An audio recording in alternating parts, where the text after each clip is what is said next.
big tech regulation in Kenya. And I'm just going to classify it as big tech because, in my opinion, you need to think beyond the memes and the dancing challenges that you consume from TikTok. Yeah. This is a conversation about so much more. Mm-hmm. And for me, the decision to ban or not to ban needs to, first, the discussion is a legitimate one to have. Okay. We recently, had a ban of WorldCoin. And in my opinion, whatever WorldCoin was doing is not different from what TikTok is doing, from what Facebook is doing. I think the different, and even, and Odanga will talk about Huduma number, right? So I think for me, it's time that we stopped playing, the small league when we think about technology, or, where we cower and say, oh, we're a third world country. What business do we have, even pretending like we can ban? Yeah. I think, to be very fair, and I'm not for banning TikTok, I don't think that's the solution. And that's my part. That's not my that's just, my opinion on it. But I think the conversations we need to hear from Parliament need to mature. Okay. And to stop being so simplistic. And I'll ask you to also give a contrast after he gives us the response on the arguments in this case, on whether it's at par with other republics that have brought this up in this kind of way. So Bob Ndolo, in his submission, points out sexual violence promotion, hate speech, vulgarity, undermining the country's moral fabric. As you see this, is there any other way, or do you see it as a watertight case in terms of the petition, based on these cases that have been brought up? Okay, I mean, the question of moral fabric is always something that is always up for argument, right? And perhaps sometimes it's not even entirely constitutional, if I'm not wrong, right? When you tend to think about this issue in this way or form. And then secondly, I mean, it's important to also think about, in terms of the optics, the person who he used to bring that case to the front in terms of the idea of moral fabric was not necessarily the best representation of what we would like to think about moral fabric as, right?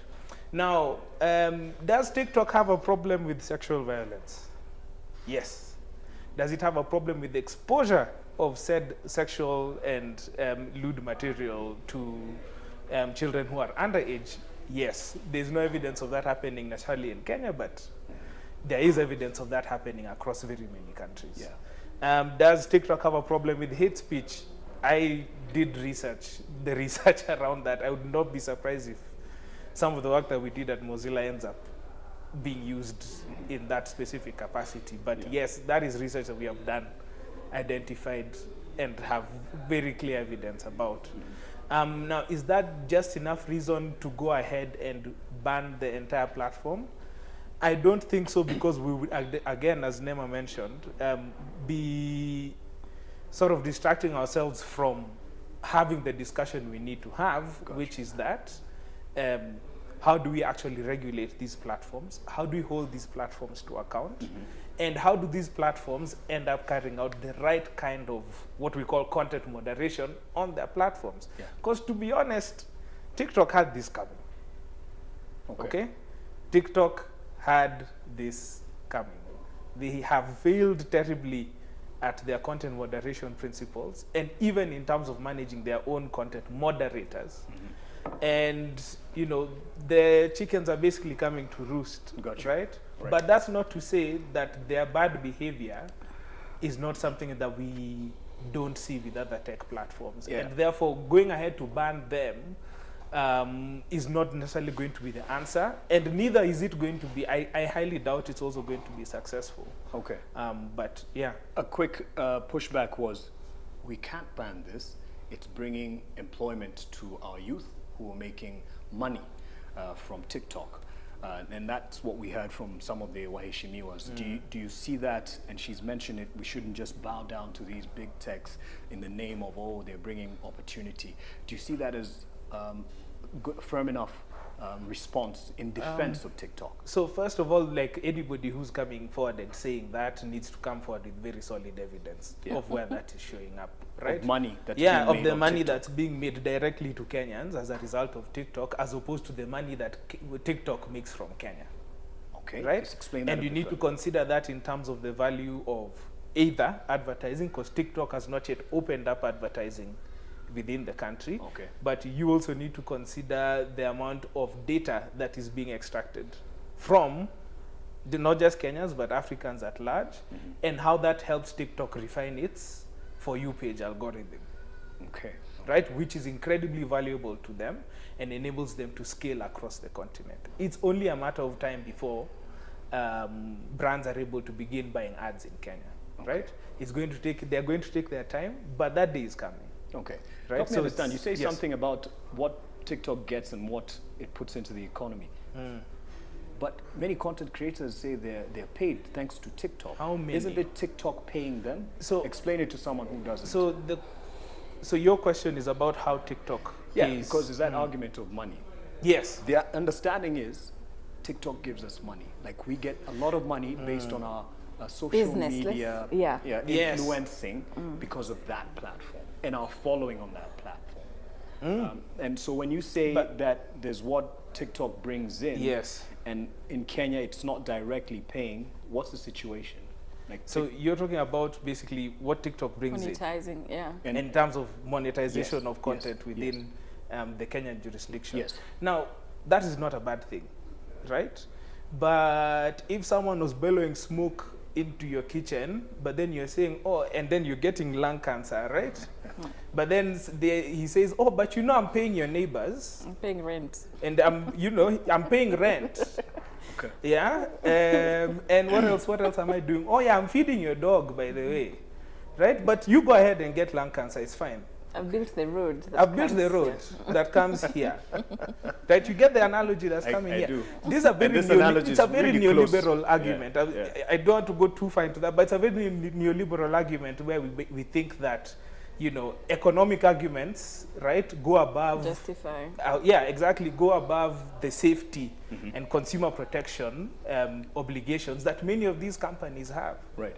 Yeah. And you can speak to that as well, the economic argument, but there's something you mentioned earlier that you've witnessed and followed such cases in other jurisdictions. But the parliamentarians, or at least the lawmakers, have gone deeper in their argument, have involved other stakeholders in getting to the bottom of this. Let me start with the point Odanga ended on. You know, the neoliberalism, you know, and introduce a concept called the algorithmic marketplace of ideas. So we are all familiar with, you know, freedom of speech, and freedom of speech is built on the theory of the marketplace of ideas, where if we all have freedom of speech, then the weaker arguments will naturally die off, while the stronger ones are going to be accepted by society as truth. But the problem is, in this age we're in, algorithms actually interfere with that marketplace of ideas, where your idea, you might produce very good content on this platform. Who determines whether it goes viral or not? Okay. It's never a straight formula to say, if I have good content, keep it to this duration, air it at this time when there's peak performance. You can do everything right, it still doesn't guarantee the viralability. And that's where, in the cases we've observed, you know, in our courts, some of these platforms, such as Meta, are being challenged on the algorithms, where they promote, you know, sexual content, violent content, civil war content, you know, hate speech, over natural content. And in the marketplace of ideas, you're going to be grooming a generation that actually accepts as truth some of the dangerous content. So that's part of where I want to answer your question from. What we need to see our legislators, our regulators doing is coming up with research, with NIS reports of, we have studied this, and this from a Kenyan perspective, this is what we're seeing as the risks and the dangers. This is where harm is, you know, this is where the risk to harm is happening from an angle of, you know, TikTok targeting teenagers with this particular content. Gotcha. We need to stop, with this faith diplomacy and religiosity where, one day we wake up, it's a Sunday, and someone, reported that there was sexual content last night, and you have this holy rage and you decide to push forward with the regulation because you know what? It works to the platforms. Yeah. Tomorrow, it's very easy for TikTok to just discontinue all those platforms that have brought up this issue. Will you have solved the problem? No. You won't have solved the bigger problem, but they can afford to sacrifice a few influencers. Yeah. But guess what?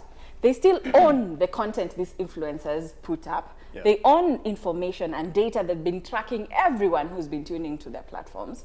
There's no loss for them.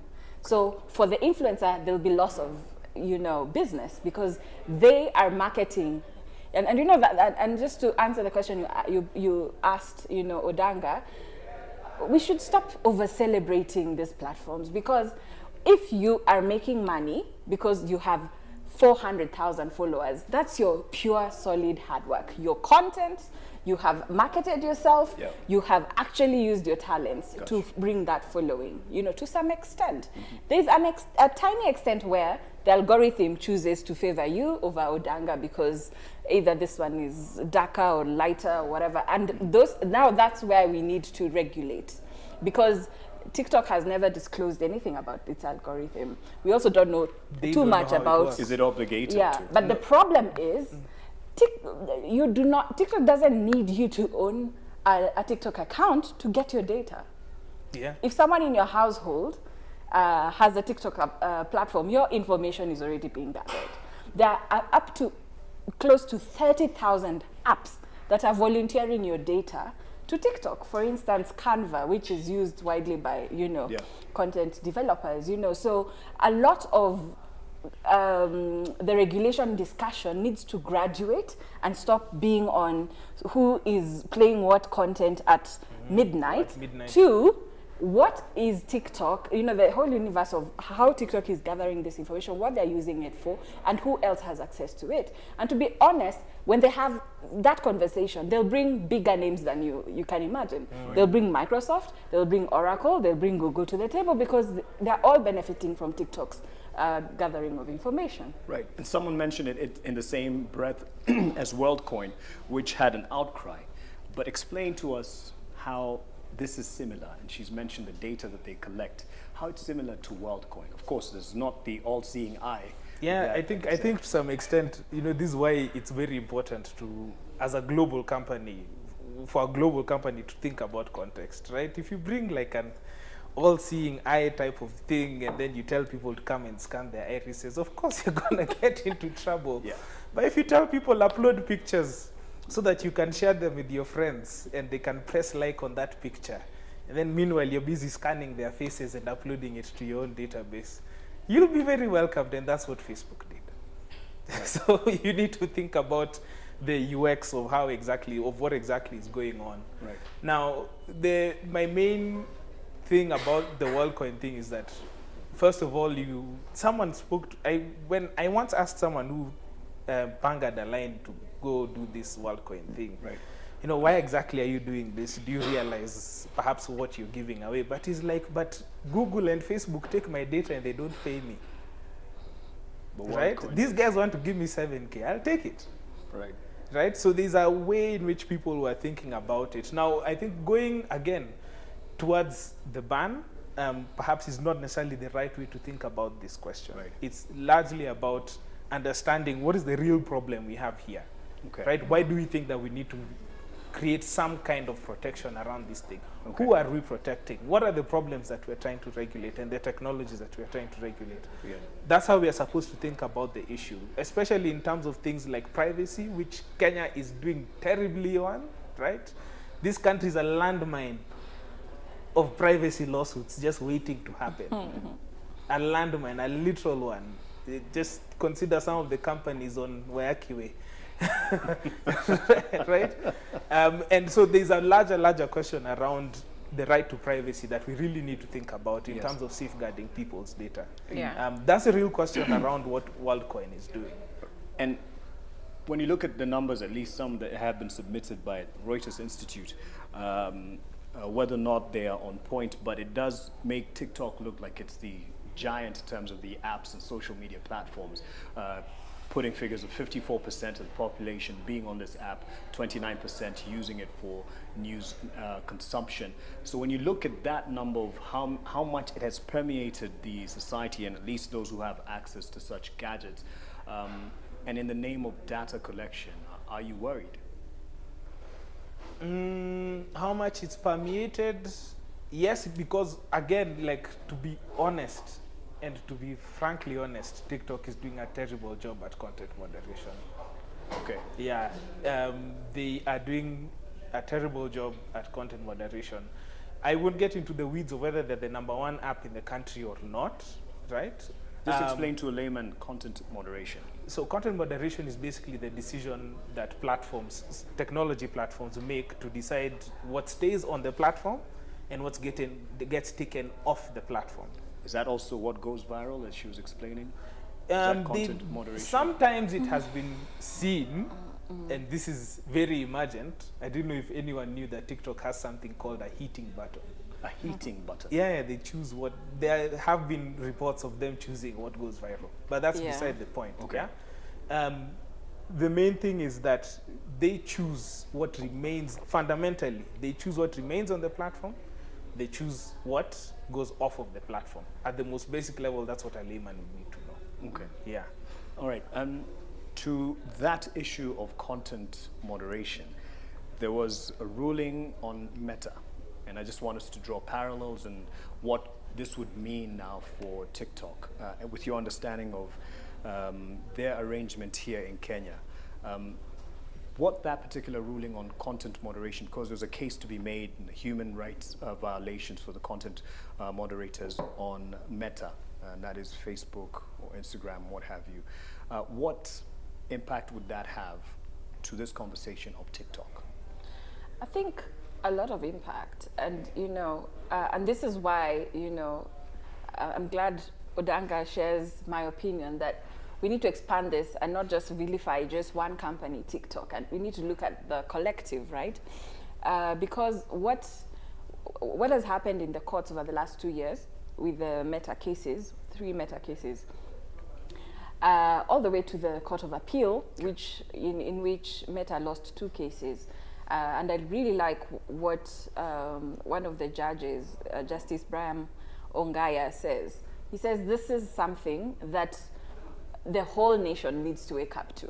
We need to get, the Ministry of Labor, Ministry of ICT, COTU, all these parties need to wake up and begin also giving guidance to the courts in terms of what, because this is an evolving new world. So it's an evolving, some of the lawsuits, like in this case with Justice Brian, that was in the labor courts. So even in understanding what qualifies, as labor in today's world, we need to interrogate that. And going back to Odanga's question, who is actually benefiting from TikTok? How many Kenyans are they employing? Are they paying any taxes in Kenya? And the quality of those jobs.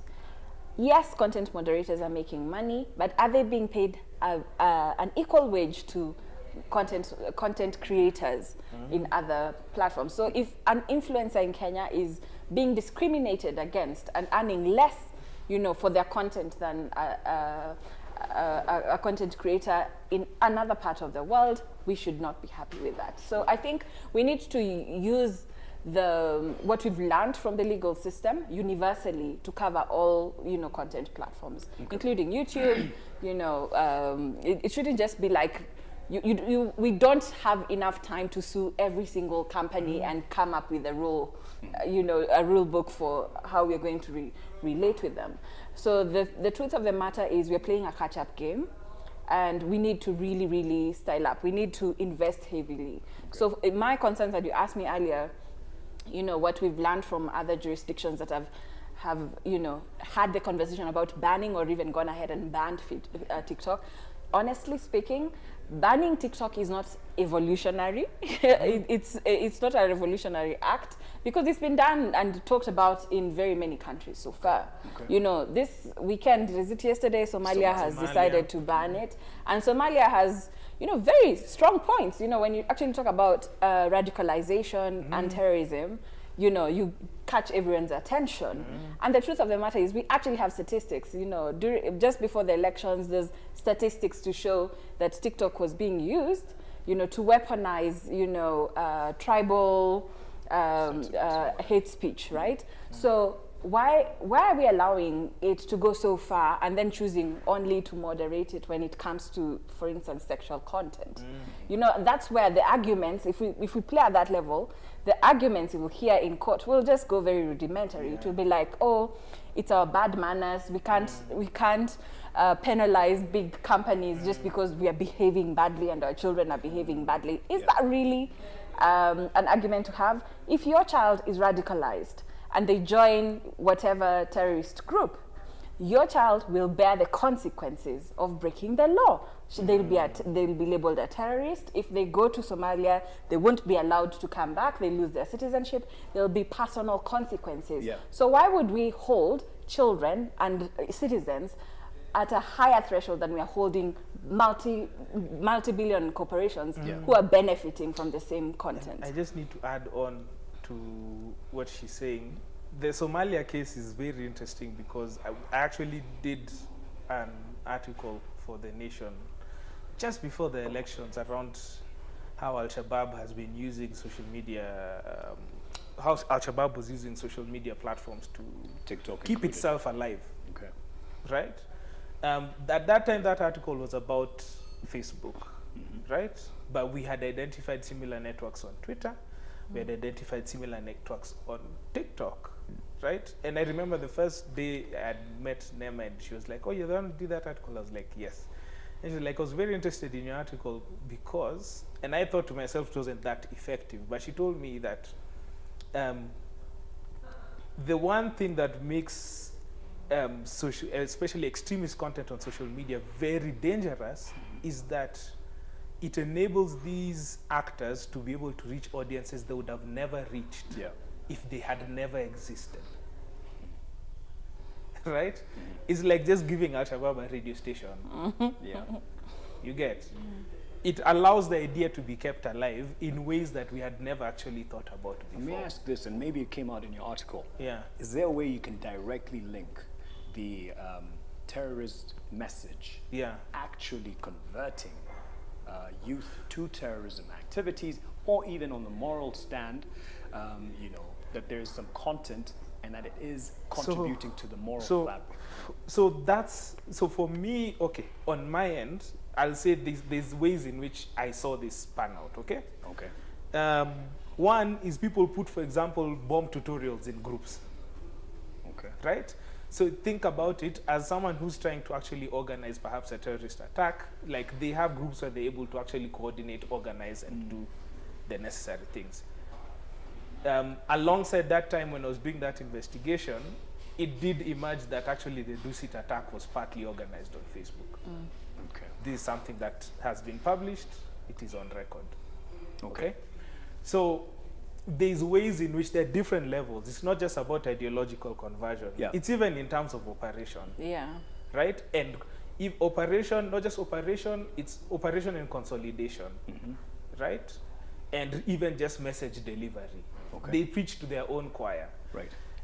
I will hand over to Neema maybe to talk about the conversion aspect, because I don't feel like I'm necessarily an expert. But there's something that she did say, and we need to speak to, and it's not being alarmist, but you mentioned it there, where the leader of majority, Shungwa, in defense of TikTok said, my teenage daughter introduced me to TikTok, and I see, you know, what happens shouldn't be banned in its entirety.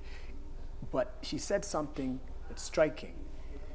Through this platform, they're able to collect data from the leader of majority in our country, knowing the kind of influence that he has. Is it any surprise the United States, India, in the name of espionage and data collection, have banned TikTok and especially India in a larger way than the US. Yeah, but I really want her to maybe contribute. I'll add that, to the that question of conversion is really important. Yeah, because it's something that actually does need to be addressed. So let's talk about the conversion. There's ways, yes. So I think the direct answer is yes and no.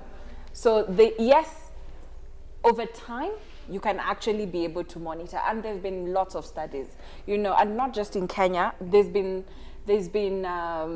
you know, in the UK, the 3 young girls who traveled to ISIS, we've been able to actually do a longitudinal, and now they have children who are like 7 years of age or something like that. We've been able to have enough time to actually assess their journey into ISIS through social media. So there have been ways when there's enough time, but there are also covert ways in which communication is organized and radicalization is done. You know, there's private groups on Facebook. There's, you know, that takes a little longer to unravel. But we've seen big cases like the January 6th organization in the US.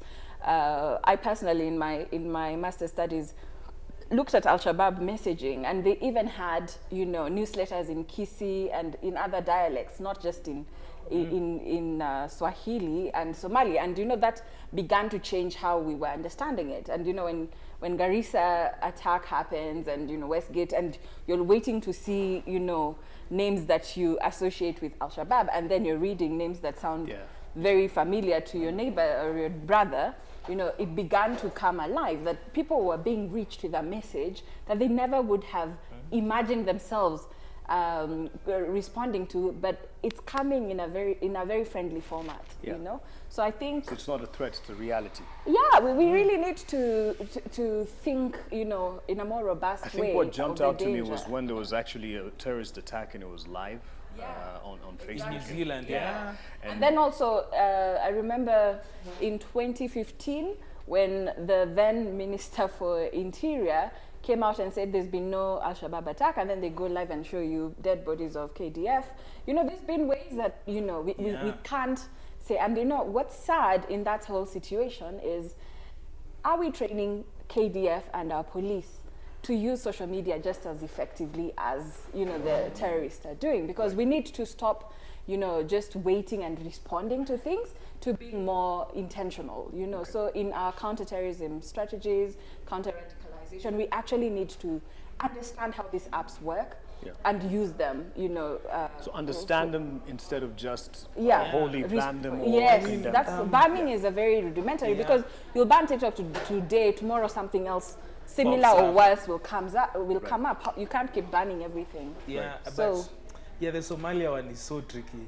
No, and you know, it's good that it happened when we're having this debate on you know the petition, because we have to see what game we're playing, you know, and this geopolitics, you know, that comes to play as well. And for them, if you consider like the Al-Shabaab issue, it's not something to joke about, right? Yeah. So if your content moderation policies, if the Somali government has the evidence, and you know your content moderation policies are failing, right, absolutely failing to identify that kind of content, right, you know, like, I can completely see why they would take before we even try and figure this thing out, given the kind of threat that they are facing, especially with the comeback of Al-Shabaab, like that's happening right now.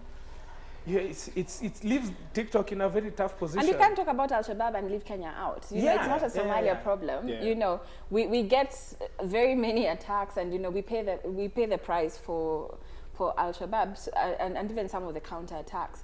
So going back now, I think that's a good position to put the majority of the parliament majority leader in. I think, you know, not just him, and I don't want to, you know, single him out. I think it's an example. Both sides of parliament, we had similar arguments. You know, it's very bipartisan. It was very, we had people from Azimio, people from Kenya Kwanza, you know, coming in defense. And what we need to remind them is there's so much at stake. And maybe they need to sort of like go back to their committees, all the committees that are involved, and really look at it in a more comprehensive way, because we need consistency in policy. So what policy did Interior Minister Kiviki Kindure. Kivike Kindure, sorry. Kithure Kindiki, yes. Kithure Kindiki. Yes. I'm really, really sorry for getting his name, the CS's name wrong. You know, what informed his decision to ban, you know, WorldCoin?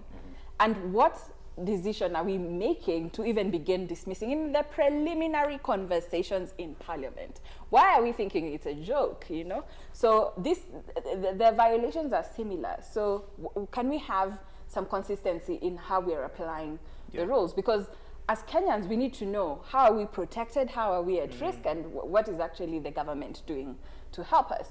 This is also time for Communication Authority to come out and tell us, you know, if they are concerned, because well, Bob did his job as an alert citizen. He has brought an issue for public discourse. It's not his job, but he, you know, he's an alert Kenyan citizen. He should be commended for that. And you know, we can't go so much into breaking down his reasons and rationale for it. The point is, he has brought it out. And you there's know, a case to be what should concern us is,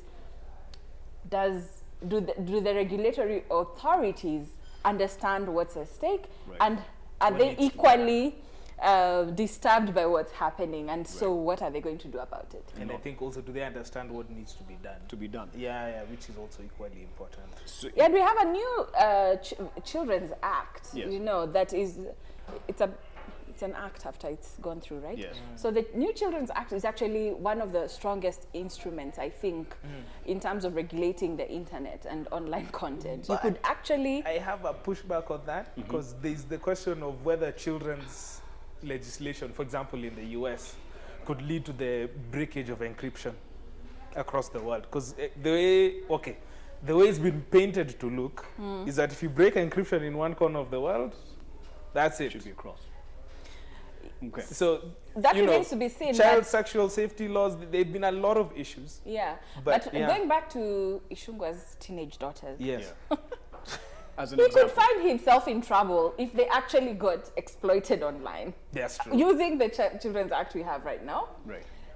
We could, if any of them was, like, say, catfished or you know, exposed to, or even radicalized, you know, and came into that, because of allowing them to use that platform, as a parent, he could actually be held accountable by the laws we currently have. So the one thing I love about Kenya is we have very progressive laws. We try, you know, to beat them from all sides, but we actually have a solid constitution. We've got laws that, if we applied them, could actually get us out of a lot of trouble. The problem is, we all understand the law and we always can push and bend it to work in our favor. But using the instruments we currently have, we need to actually, you know, start doing this. So we need to actually see what the children activists can have to say about this petition. I think it's something that they should open to public in many other states. Participation and get enough voices. But we really need to graduate the kind of conversation we're having around. So you've mentioned geopolitics,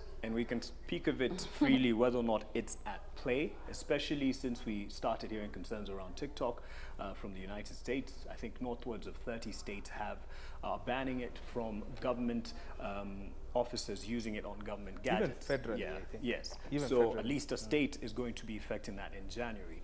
And India has also done that in the name, and Europe, in the name of protecting data, because they feel that China is watching. Yeah. Is there a case, or is there a little wonder that these world leaders are actually seeing a problem with TikTok, and should that worry us? Well, again, like TikTok has a hard case, because to be honest, now let's look at the thread of China's misgivings and activity, okay? Yeah. One, who built an entire AU headquarters and bugged the hell out of the place? Who? China. The Chinese. Okay, number two, who recently was found to have been hacking Kenya's governmental systems for almost 3 years in the name of trying to looking to try and understand how we can assess our debt position? China. Or rather, allegedly, right? Yes. Let's be clear. So, I mean, there has been reason to to suspect the intentions of the CCP, right? And that they have created this, like as a result, they have in essence created this monster application that would allow them to gather as much as they want from the entire world. But that's not to say, to be honest, that the Americans have not been caught doing the same thing. And when you think about it from that dichotomy, it's largely about how do we just figure this thing out for ourselves? How do we just take the initiative? And again, like Neema keeps saying, stop being too dazzled about all these things that are going on and say, okay, we have our own perspective to bring to the table, right? And this is how we feel about this problem. And yeah, take it or leave it, guys. If you want to operate, this is how, please protect our users in this way, protect their data in this way, and let's come at it from the point of consumer protection specifically, right? The moral fabric and all that stuff puts it to too much debate. But there are legit concerns about the exposure of sexual material to minors on the platform. It's too easy to find, right?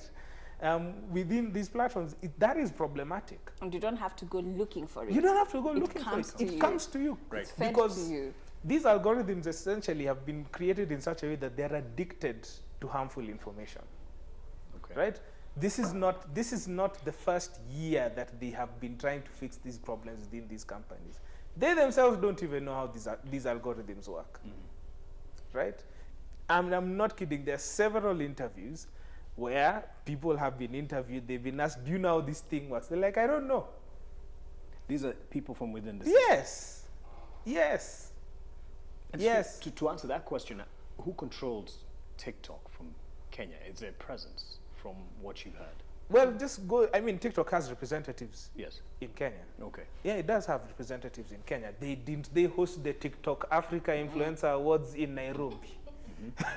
Where they awarded our Mr. Dan as, the guy for Dan as the number one influencer, the chef guy, right, as the number one influencer. Like, they have a presence. Yeah, but that's their way of mainstreaming this. Yeah, but in terms of what rules that they play under, they're not under, they don't really run under our jurisdiction. I don't know what, I don't have an that's answer the to that conversation we want to have in Parliament, because we need to know, what power we have, when they're operating. And, the Reuters report, whether it's discounted or not, it has some issues that we should discuss. If indeed we are the top users of TikTok, as it claims, if indeed we are, what are we getting out of it? Okay, and this is how I'm going to answer your geopolitical question. Let's not really focus on, China, Russia, US. Let's look at it. Who else is benefiting? Let's look at it from a political economy side, right? Yes, TikTok is harvesting the data. Oracle is storing the data. Where is Oracle? And where do Oracle pay their taxes?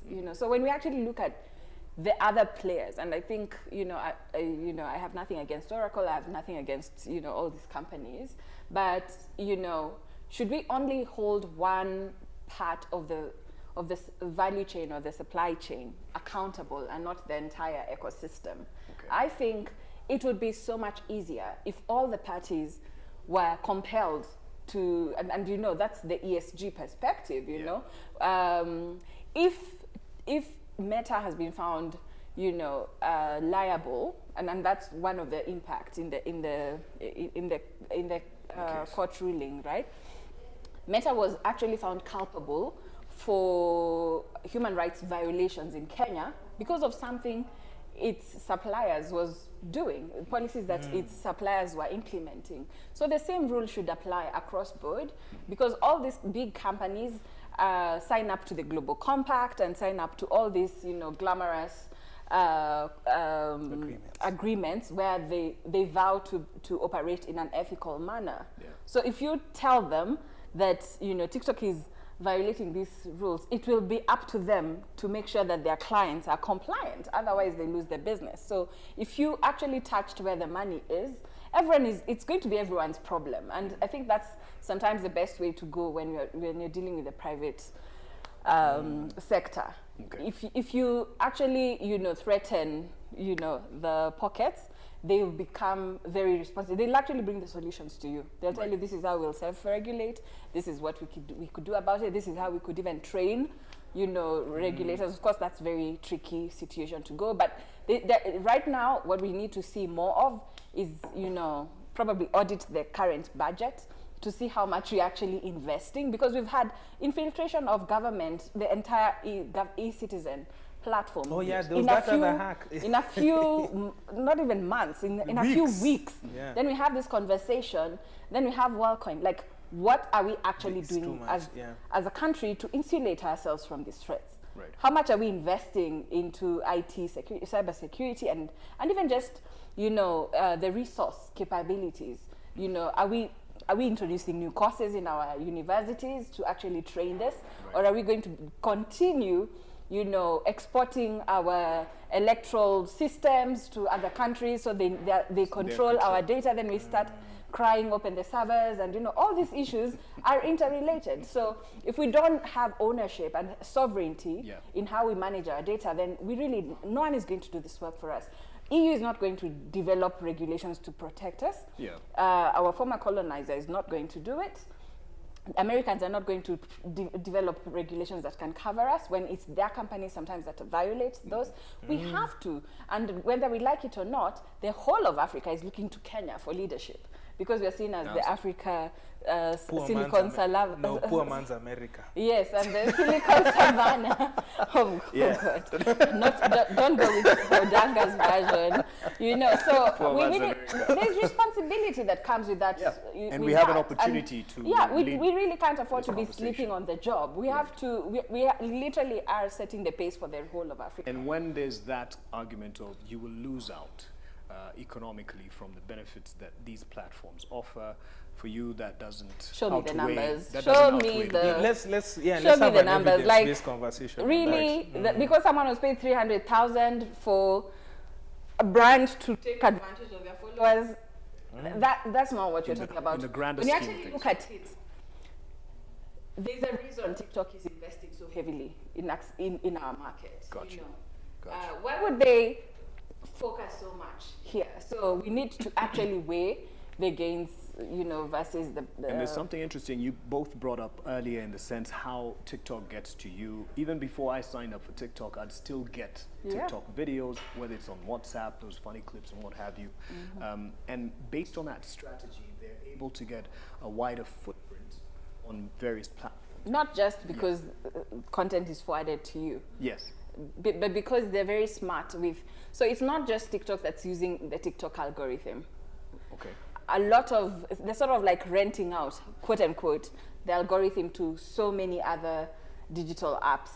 So they're borrowing that technology. Yes. So anyone who's using the algorithm, for whatever reason, the agreement is that they share data on their users. Wow. So that's where you find 30,000 other apps. That's some are even, you've never heard of them, that, some you use without knowing. That's where the thing is, Okay. So don't go after TikTok, the company that's owned by ByteDance. Go after the algorithm, and then you'll realize it's more than just one organization. Something bigger at play. Yeah. But you mentioned Oracle. Who are the other beneficiaries at that scale? And I really don't want anyone to come after me. No.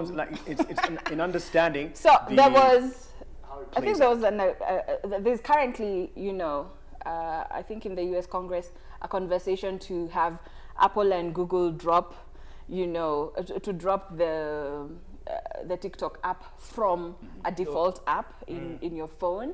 But there, you should dissect and see whether there are agreements. What are the agreements between Google and TikTok and Apple and TikTok? Because there's a conversation there, and there's a reason. There's a process why not all apps end up on Apple Store and the Android shop. So I think there are strategic relationships that TikTok has done, and I think they're really smart. From a business perspective, I actually admire what they've done. given that they're giving all these other older apps around for their money, and they only started, you know, in 2020. 17. Well, we found out about it during COVID in 2017. Thanks for correcting. It was in the lab probably 2017. And you know, one of the few companies that really benefited from COVID, I must say, and you know, and just being very dynamic and, you know, understanding their market and giving the market the kind of content that they use. There's some brilliance in their business model, which can be emulated by other, you know, Kenyan local businesses and used to other. So it's not all bad, and it's good to remind ourselves, you know, that. Which is why it needs to be regulated. Yeah. Right? But then there's the question of whether it can be regulated. I've sat in rooms where parliamentarians in committee setups are investigating the, you know, spread of exam cheating through platforms like Telegram, and it being beyond or a bit further ahead than the regulators in terms of catching the bad guys, because the centers of the HQs are not even in Kenya in terms of these platforms. The centralization and some of the MPs, lawmakers said, guys, if it's not working for us, let's ban it first, then get them to tailor make it to our demands. See, the issue is, no, this is very interesting, because now again you're coming back to the war. It's actually within our sector we call it the war on encryption, right? Because such things. So, for example, which is the country that has the largest number of shutdowns in the world? Shutdowns in what way? Internet shutdowns. India. India, okay. Okay. Do you know why? No. Exam cheating.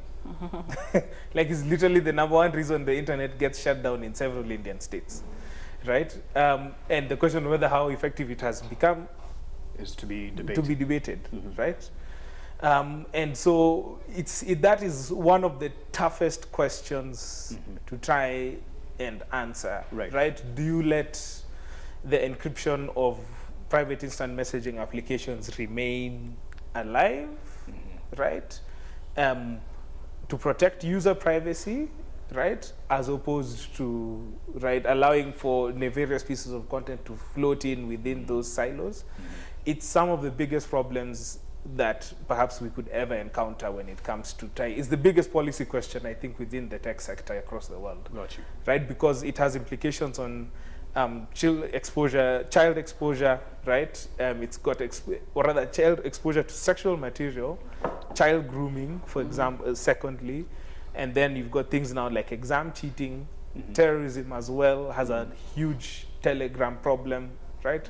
So this is now a debate that has been ongoing, and there are very many people who are on either sides of the thing. Some who are just like, look, to be honest, this thing cannot exist. And some who are like, look, to be honest, this is a fundamental human right and it has to exist. All right. So it's a very, very big question. I don't have the answers right now as yet around that. But I do see the thread, and I'm following that debate very closely. Do you see a bottleneck, and you'll answer this too, given our relationship with China in terms of economically and our dependence in many ways, to dealing with this, if indeed there is intent to regulate TikTok stronger in Kenya, because we're already in.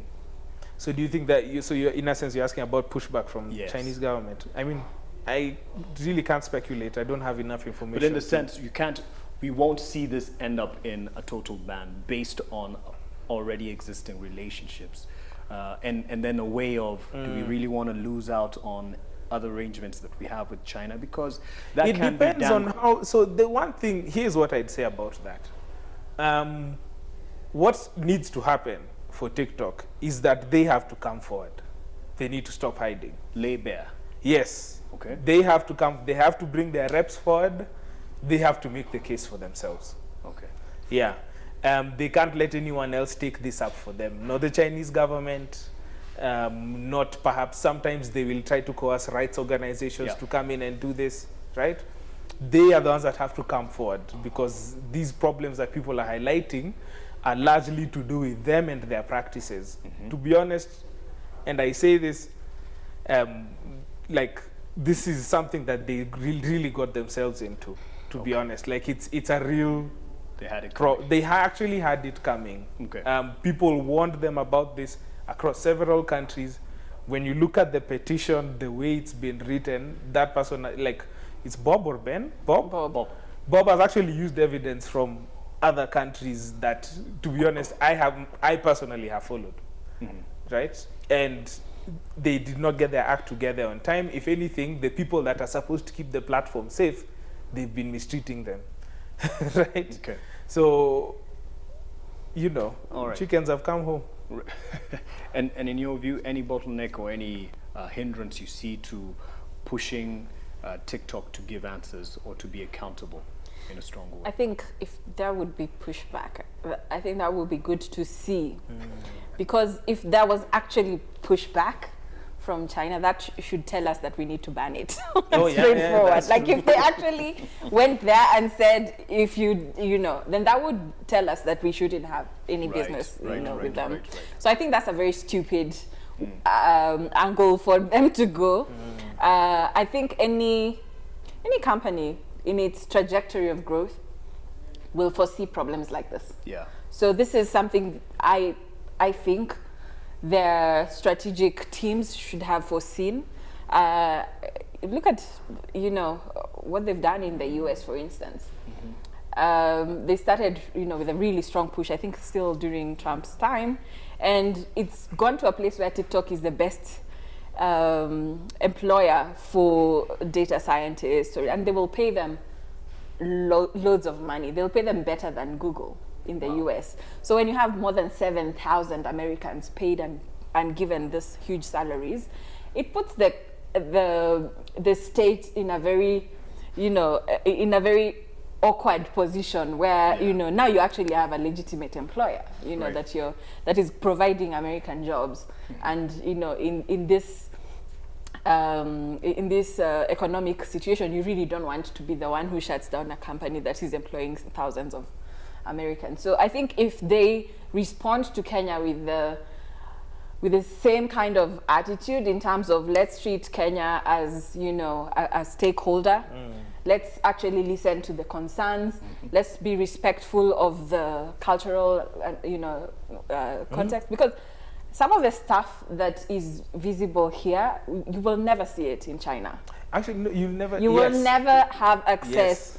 You'll never expose Chinese children to the kind of stupidity that Kenyan children are accessing on TikTok. So why are you varying the rules? Because that content is very profitable. So they will delay until you actually crack the whip, and then they will comply. Okay. And that's not just TikTok. That's all the platforms. That's what they do.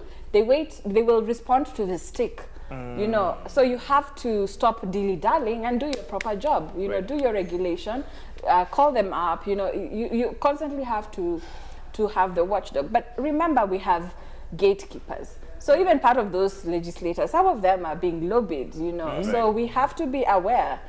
You did a study recently, or I don't know whether you want to talk about it on this platform, but there's been studies of just looking at who is being taken on trips, who's actually being entertained by big tech companies, and we should actually just declare some of this conflict. If committees, entire committees that we are expecting to come and develop regulations are actually in bed with these organizations.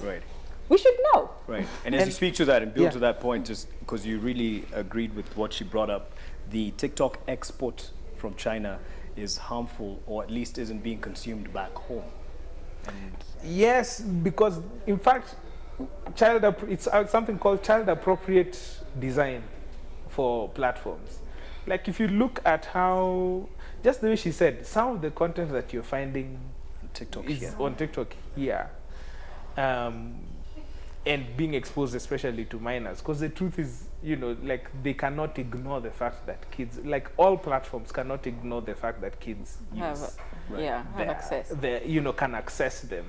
And there's been a bit of controversy, especially around the idea of YouTube releasing an app for kids. I'm sure you know now, YouTube Kids, right? It's incredibly popular because it's supposed to address some of those concerns. Right? It's just that, again, there's not enough scrutiny around what exactly are they designing for kids, right? But that's where some of those concerns come from. Instagram tried to do the same, but then there was an outcry and then they stopped. So in even in the same comes for TikTok. For a child, I think if I'm not wrong, I probably can fact check me on this, but for a child to be able to join TikTok in China, for example, there has to be an age verification that is carried out, 1. 2, upon age verification, there's a certain type of content, of course, already that gets filtered out, right? For them to be able to identify what kind of content to serve to this person that is appropriate for the person of this age. 2. 3, there's even a time limit. Okay? There's even a time limit. Because remember, how many people in this room, perhaps I can ask the guys in the studio, have you ever deleted Instagram from your phone because you felt like you're using it too much? Exactly. That's a problem. We have 3 hands. You know, that's a serious problem. Amongst 4, yeah. Like, it's a very serious problem. So even in there was a time you'd use Facebook and it would end. Yeah. You know, you'd scroll, then You're it all would say, caught up. you're all caught up, right, for the day, and you leave. Yeah. Right? But now imagine if someone just gave you an infinite cigarette to smoke. Yeah. Okay? So even in China, for example, there are time limits. Right? On digital technologies, they put time limits on gaming. Yeah.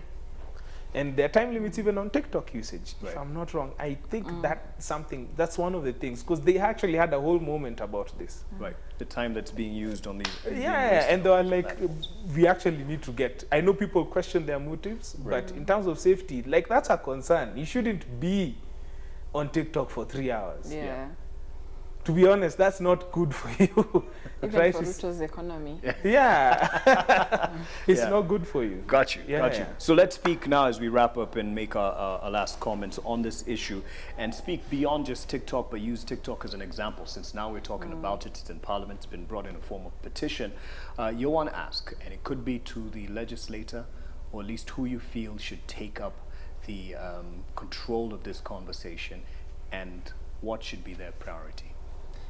Whoa, I don't think I have one audience in mind. I have several. Yeah. And, you know, earlier on you were talking about, you know, sort of like the sense of overwhelm, you know, the regulators are going through, and I'm like, I really don't buy that, because Kenya is also where all these big platforms are coming to recruit some of the smartest IT, you know, gurus. Look at this guy. He works for all the big multinationals, you know, and does research. We've got lots of good data scientists. So I think we should start with, you know, there's a whole economy, yeah? It's not all bad. So where there's a challenge, there's also an opportunity. Yeah. This is an opportunity to actually utilize the capability we have. We have brilliant Kenyans who are really, really well educated, you know, in data and technology, and can develop code. So I think we need government and development actors to really take advantage of the resources that we have locally to come up with some of the solutions. And of course to Parliament, they really need to stop joking.